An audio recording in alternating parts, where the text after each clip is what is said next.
नमस्कार जोहार। आज हम लोग चर्चा कर रहे हैं 6ठी शताब्दी ईस्वी पूर्व में भारत में सांस्कृतिक आंदोलन का काल। क्लियर है? हमारा टॉपिक क्या है कि 6ठी शताब्दी ईस्वी पूर्व में भारत में जो सांस्कृतिक आंदोलन हुआ, भारत में जो धार्मिक आंदोलन हुआ, इसके बारे में ना। तो इतिहास के पन्नों में दर्ज है, वो टॉपिक का नाम है कि 6ठी शताब्दी ईस्वी पूर्व भारत में धार्मिक आंदोलन का काल। अब सवाल है कि 6ठी शताब्दी ईस्वी पूर्व में भारतीय इतिहास को धार्मिक आंदोलन का काल क्यों कहते हैं? पहला सवाल क्लियर है यहाँ तक? कोई डाउट? कब की हम बात कर रहे हैं? 6ठी शताब्दी ईस्वी पूर्व, हमेशा याद रखना। क्लियर? तो 6ठी शताब्दी ईस्वी पूर्व में भारत में जो धार्मिक आंदोलन हुआ, उसकी चर्चा आज के टॉपिक में। ये धार्मिक आंदोलन क्या है? तो तुम क्लियर है, धर्म के क्षेत्र में परिवर्तन। आंदोलन या क्रांति, क्रांति का अर्थ ही होता है परिवर्तन, और परिवर्तन करने के लिए जो हम लोग प्रक्रिया अपनाते हैं, जो कार्य करते हैं, इसे आंदोलन हम लोग कहते हैं ना। तो धर्म और संस्कृति के क्षेत्र में, भारत में धर्म और संस्कृति के क्षेत्र में जो आंदोलन उस काल में हुआ, उसे हम लोग भारत में धार्मिक आंदोलन का काल कहते हैं। क्लियर है यहाँ पर? आखिर क्यों आंदोलन करने की जरूरत पड़ी? तो देखिए, धार्मिक आंदोलन काल में सबसे महत्वपूर्ण जो व्यक्तित्व का हम चर्चा करते हैं यहाँ पे, तो वह एक हम लोग चर्चा करते हैं महावीर के बारे में, और दूसरी चर्चा हम लोग करते हैं महात्मा बुद्ध यानी गौतम बुद्ध।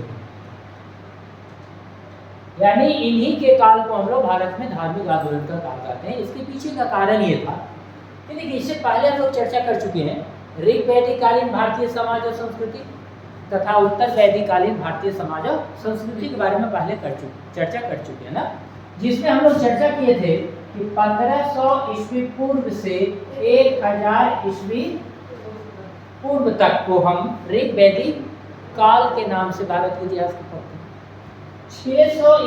1000 ईस्वी पूर्व ना, 1000 ईस्वी पूर्व से 600 ईस्वी पूर्व तक के इतिहास को लोग उत्तर वैदिक कालीन संस्कृति के नाम से पढ़ते हैं। अब दोनों में अंतर क्या, ध्यान दें।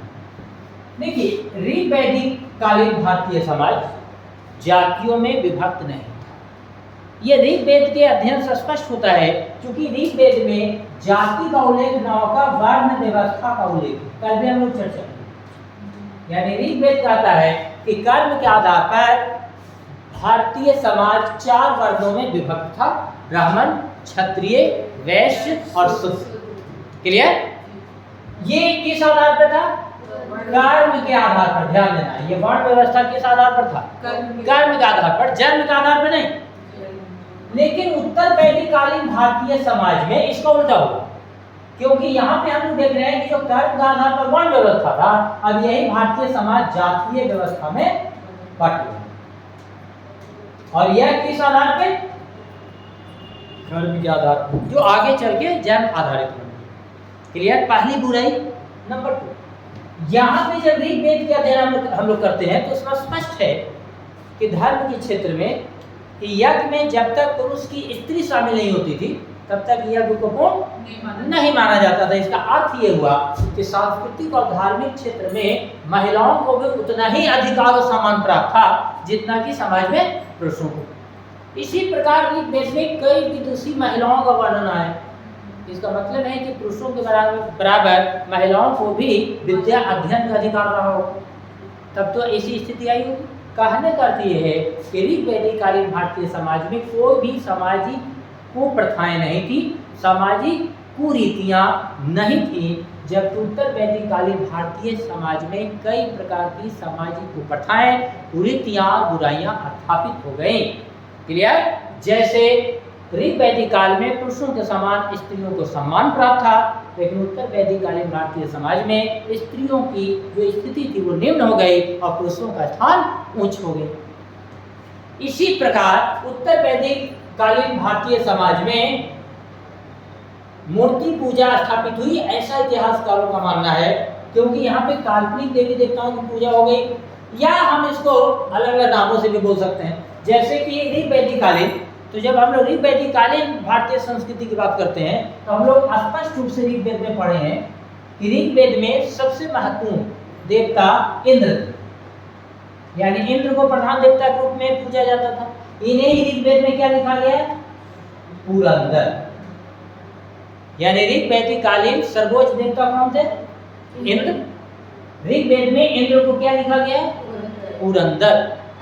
इसके अलावे सूर्य की उपासना, गाय की पूजा, नदी की पूजा, सांप की पूजा, नाग पूजा, पहाड़ की पूजा, वृक्षों की पूजा जैसे तुलसी, बरगद, पीपल।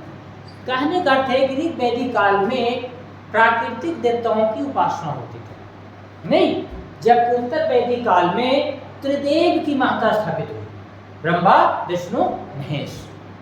तो इन सामाजिक सांस्कृतिक कुप्रथाओं और बुराइयों के खिलाफ हमारे भारत की पवित्र भूमि पर दो महापुरुषों का प्रादुर्भाव हुआ। उन्हीं में से एक को हम महावीर के नाम से, जबकि दूसरे को महात्मा बुद्ध यानी गौतम बुद्ध के नाम से जानते हैं। क्लियर है यहाँ तक?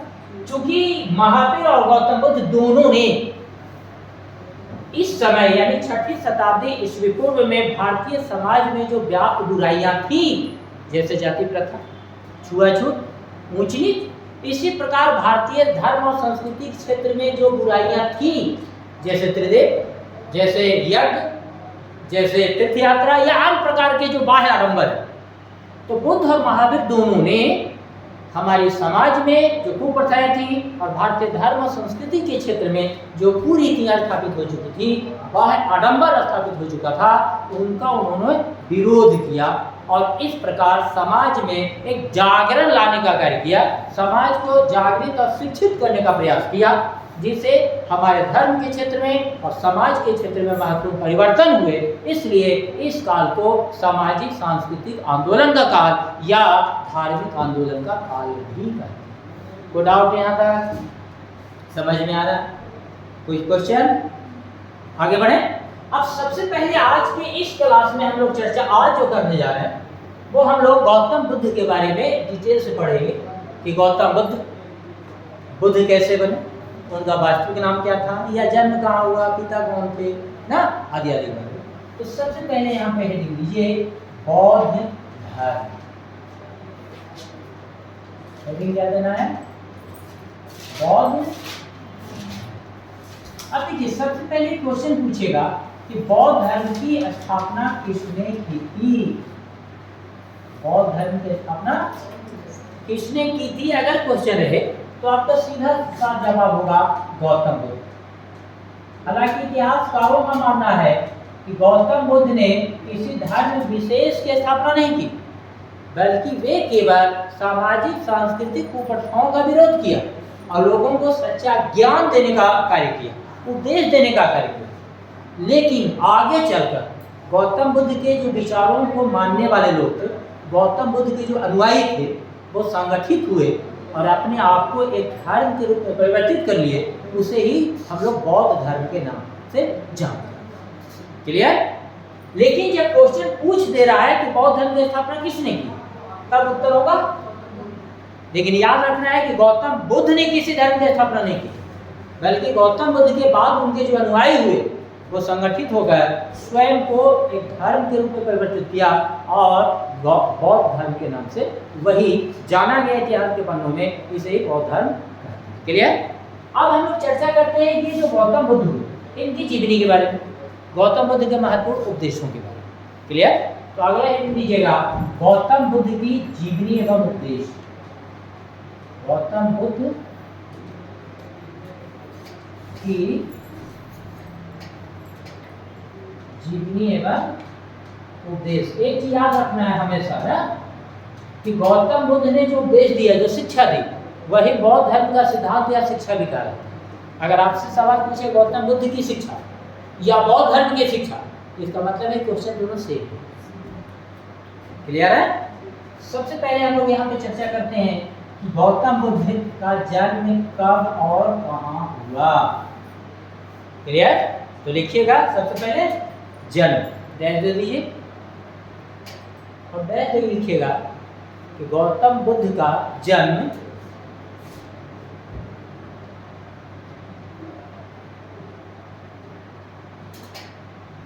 गौतम बुद्ध का जन्म 563 ईस्वी पूर्व में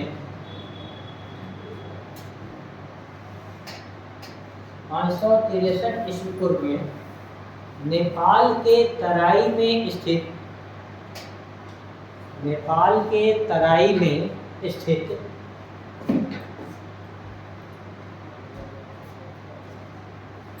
कपिलवस्तु राज्य के लुम्बिनी नामक ग्राम कपिलवस्तु राज्य के लुम्बिनी नामक ग्राम में हुई थी। ठीक है, लुम्बिनी नामक ग्राम में हुई थी। क्लियर है? अगला लिखिएगा माता एवं पिता, यानी गौतम बुद्ध के माता और पिता कौन थे? क्लियर? तो गौतम बुद्ध की माता का नाम था महामाया। गौतम बुद्ध के माता का क्या नाम था? महामाया। और पिता का नाम था सुद्धोधन। क्लियर? यानी महामाया गौतम बुद्ध की माता थी और सुद्धोधन गौतम बुद्ध के पिता। क्लियर? अगला आप लोग लिखिएगा वास्तविक नाम, यानी गौतम बुद्ध का वास्तविक नाम क्या? क्योंकि वो गौतम बुद्ध के नाम से प्रचलित न हुए। क्लियर ना? जब उन्हें बोध गया नामक स्थल पर निरंजना नदी के तट पर पीपल वृक्ष के नीचे जब उन्हें वैशाख पूर्णिमा की विज्ञान की प्राप्ति हो गई, तब नमो बुद्ध के नाम से विख्यात हुए, क्योंकि बुद्ध का अर्थ होता है ज्ञानी। क्लियर?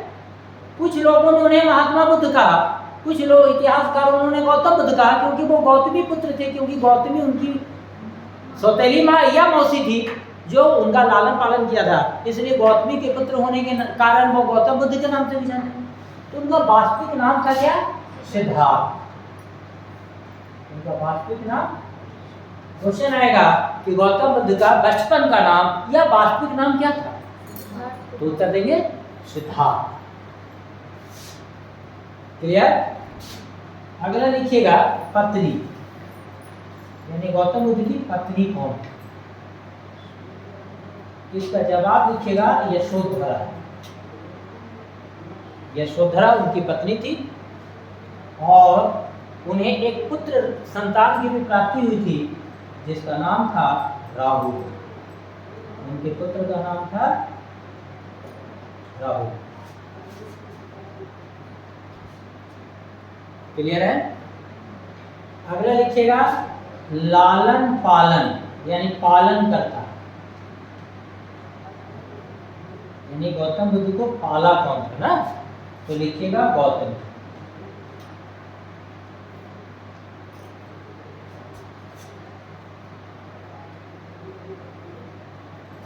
हो गया? अगला लिखिएगा गृह त्याग। एग्जाम में क्वेश्चन आएगा कि गौतम बुद्ध ने गृह का त्याग यानी घर का त्याग किया, तो उसे बौद्ध धर्म में किस नाम से जाना गया है या जाना जाता है? तो गृह त्याग में तय कर लिखिएगा कि 29 वर्ष की अवस्था में 29 वर्ष की अवस्था में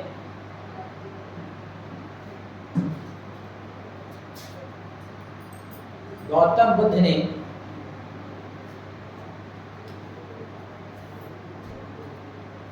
गृह का त्याग कर दिया।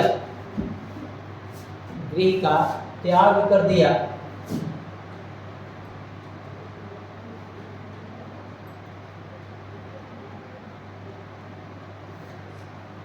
जिसे बौद्ध धर्म में महाभिनिष्क्रमण कहा, जिसे बौद्ध धर्म में महाभिनिष्क्रमण कहा गया।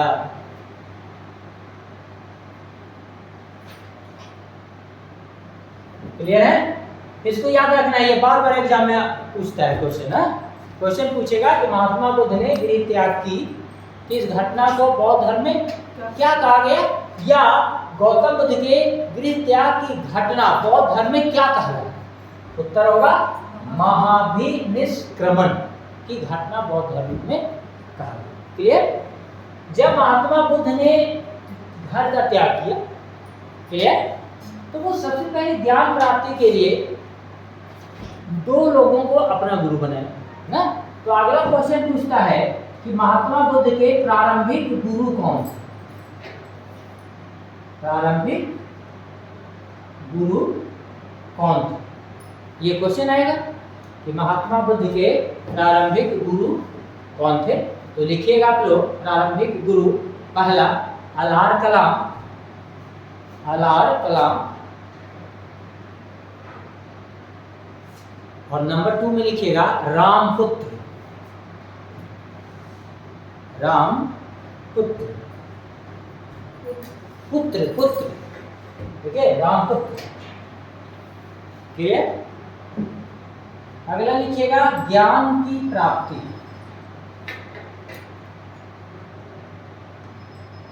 अगला लिखिएगा ज्ञान की प्राप्ति, यानी गौतम बुद्ध को ज्ञान की प्राप्ति कब हुई, कहाँ हुई, किस तिथि को हुई, किस नदी के तट पर हुआ, किस वृक्ष के नीचे हुई, कई क्वेश्चन एग्जामिनेशन में पूछे जाते हैं। क्लियर? तो डैश करके लिखिएगा कि महात्मा बुद्ध को ज्ञान की प्राप्ति, लिखिए डैश करके लिखिए, गौतम बुद्ध को ज्ञान की प्राप्ति वैशाख पूर्णिमा के दिन, वैशाख पूर्णिमा के दिन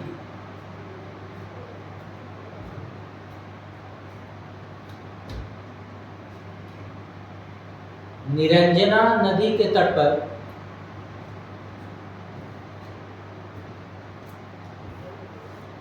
निरंजना नदी के तट पर बोध गया नामक स्थल पर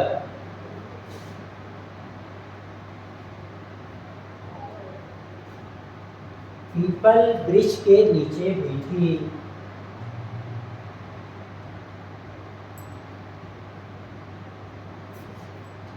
पीपल वृक्ष के नीचे हुई थी। क्लियर?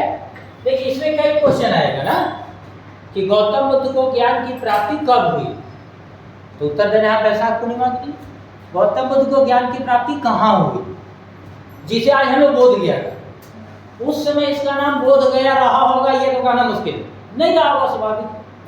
तो इसको ऐसे हम लोग जानते हैं। देखिए हम लोग यहाँ पे चतरा में बैठे हुए, तो चतरा घाटी जिसे छोटा नागपुर की घाटी हम लोग कहते हैं, छोटा नागपुर की घाटी ये हजारीबाग का निचला पठार हुई, जिसे हम लोग भौगोलिक दृष्टि में कहना है ना।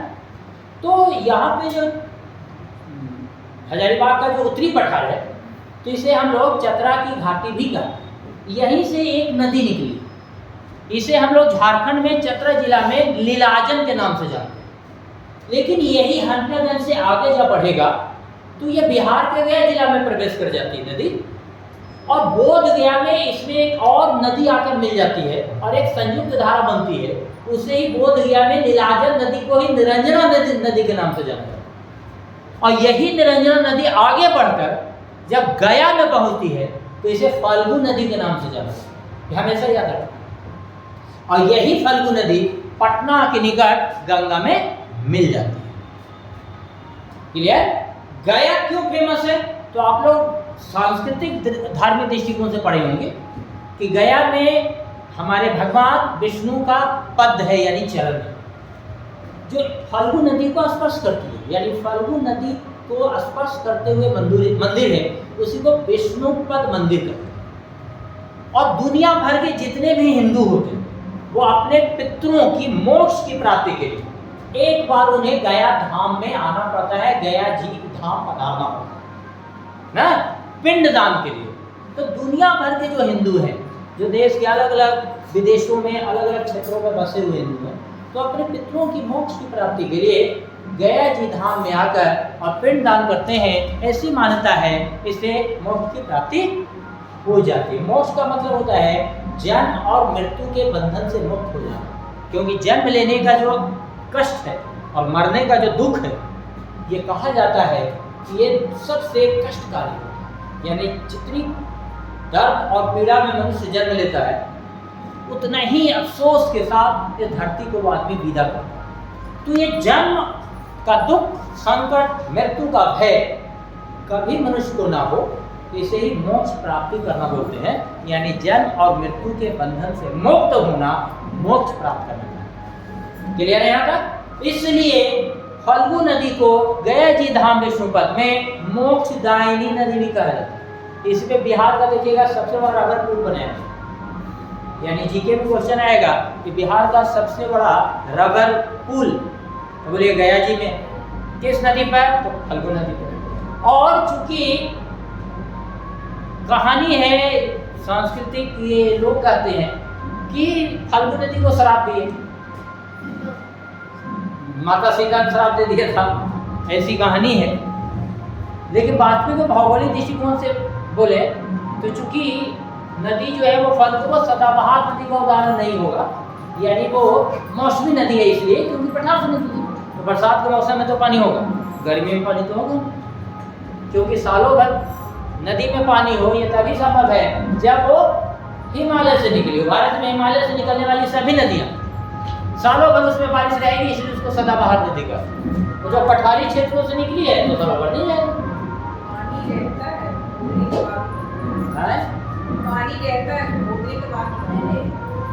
वही मतलब हुआ, आप गड्ढा में तो जमीन में भी खोदेंगे तो पानी निकलेगा जो लेयर है उसको।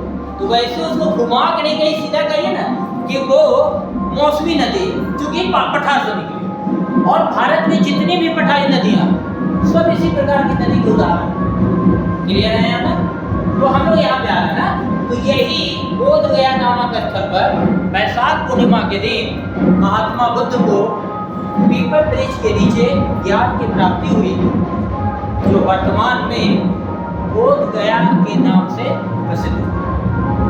क्लियर है यहाँ तक? आगे बढ़े। अगला क्वेश्चन जो आएगा वो आएगा कि महात्मा बुद्ध ने जो उपदेश दिया उनकी भाषा क्या थी? तो अगला लिखिएगा उपदेश की भाषा।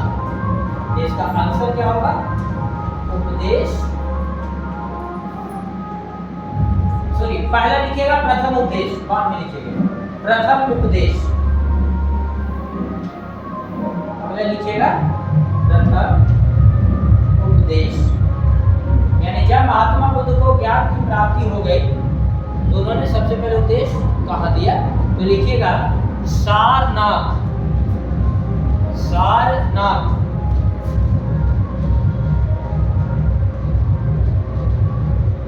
सारनाथ में बुद्ध ने प्रथम उपदेश दिया।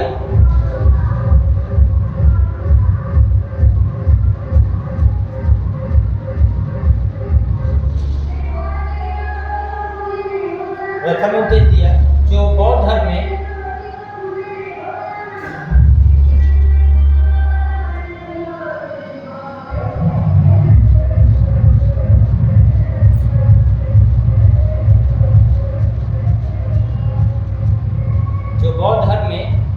धर्म चक्र प्रवर्तन के नाम से जाना, जो बौद्ध धर्म में धर्म चक्र प्रवर्तन के नाम से जाना गया।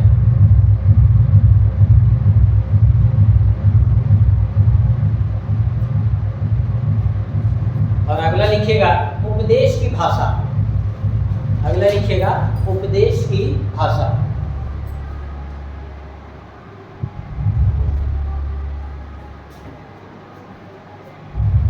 उपदेश की भाषा में लिखिएगा पाली। उपदेश की भाषा में क्या लिखिएगा?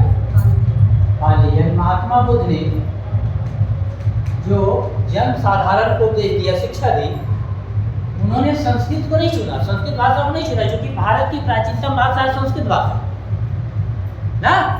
लेकिन चूंकि सामाजिक सांस्कृतिक कुप्रथाओं के कारण संस्कृत भाषा किसी वर्ग विशेष तक ही सीमित रह गई, आम जनमानस की नहीं रही। इसलिए उन्होंने आम जनमानस तक अपनी शिक्षाएं पहुंचाने के उद्देश्य से उन्होंने आम जनमानस की भाषा पाली को चुना, संस्कृत को नहीं, और वो पाली भाषा में लोगों को अपनी शिक्षा दे, अपना उपदेश दे। तो आज यही पे हम छोड़ रहे हैं दोस्तों। अगर इसी प्रकार का अगर वीडियो आपको देखते रहना है और यदि आपको ऑफलाइन क्लास या ऑनलाइन क्लास करना है तो आप संपर्क कर सकते हैं सक्सेस मेरिट कोचिंग संस्थान, गुदरी बाजार, चतरा, मेरा मोबाइल नंबर आप नोट कर सकते हैं 7979893136। फिर से एक बार दोहरा रहा हूं मैं, यदि आपको हमसे जीएस का क्लास करना है, जेपीएससी, जेएसएससी, बीएसएससी, बीपीएससी या फिर 6 to 8 या PGT teacher arts paper, GS paper का, तो आप हमसे संपर्क कर सकते हैं। हमारा मोबाइल नंबर है 7979893136। तो आप निर्भय सिन्हा को विदा दीजिए। जय हिंद।